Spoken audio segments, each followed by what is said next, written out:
Here are a few basics for stamp collecting. These are just a few ways stamps were separated from their sheets. In the top row, the 3 purple stamps, a German Soviet zone. The first stamp is separated by pretty normal perforation, which was widely used almost everywhere. In the middle, less frequent method was imperforate, where they actually cut stamps out of a sheet. And the right, the third purple stamp, is rouletting. They rouletted this one in very fine rouletting, and they come in many different sizes. Also, some rouletting on the 2 stamps to the right. These are German states of Brunswick, the 1 red and the 3 brown. The top 2 of the bottom 4 stamps are Chinese, and they are referred to as straight edges. These are from the side of the full sheet of stamps, or on the from the top. They could be also on the bottom and also the other side of the sheet. Typically, these are called straight edges. And some catalogs actually give a premium to straight edges because there are fewer straight edges around the sheet as there are regular perforated stamps within the sheet. But others prefer not to collect these stamps because they're uneven with that straight edge. Sweden issued quite a number of stamps as shown in the bottom row. Those 2 stamps are not considered straight edges, but they're more referred to as perforated on 3 sides. These do not come out of sheets, but they come out of booklet panes, typically 6 or 8 or so stamps per pane. And that's about it on those. Okay, here in the top left from the Netherlands, we have 2 stamps that have an odd looking perforation. This is referred to as syncopated perforation, and they are definitely much harder to find than the regular perforated stamps,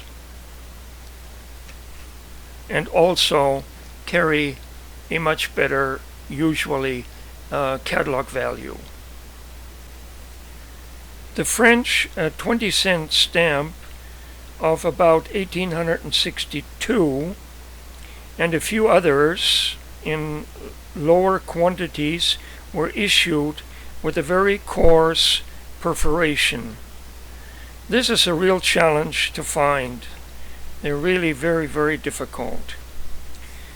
And it is also recommended that if you buy such a stamp, that it is on piece, a small cutout from an envelope or postcard, or on a cover, an envelope where it is affixed to and postmarked, or better yet, if it was exportized and has a certificate to go with it, because a lot of these are faked because of catalog value.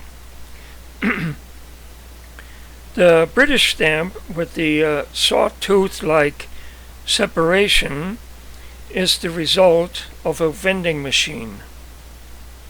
They're not too uncommon, but still you have to look for them. And as far as I know, there is no additional premium on these.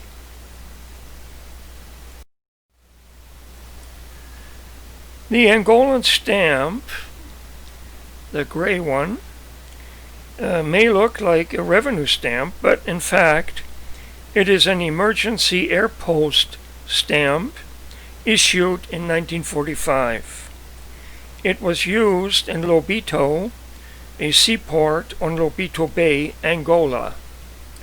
Also, this stamp is one out of a set of 30.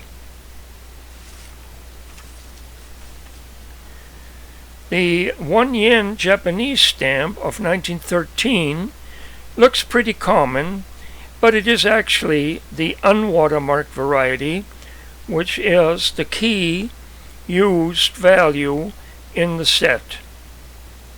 Check your stamps accurately. The potential for better catalog value is frequently present, so make sure you check them. On the lower part, the 3 brown stamps, which are French parcel post stamps of 1928, don't look like much, but have a decent catalog value in this excellent condition. It is over $200, so not too bad. The 6 stamps on the left are all British revenue stamps. Sometimes, when countries have a sudden shortage of regular stamps, as one reason, they would authorize revenue stamps for postage. This means these authorized for postage revenue stamps must either be postally used or unused for proper catalog valuation. The block of 4 on the right, Salvador, was initially a municipal revenue stamp, but with the overprint Correos, which means post in English, and a new value changed it officially into a regular postage stamp. And finally, 2 oddities. One on a British stamp where the Queen's portrait is shifted downwards, and the Ecuadorian stamp on the right with a nice paper fold.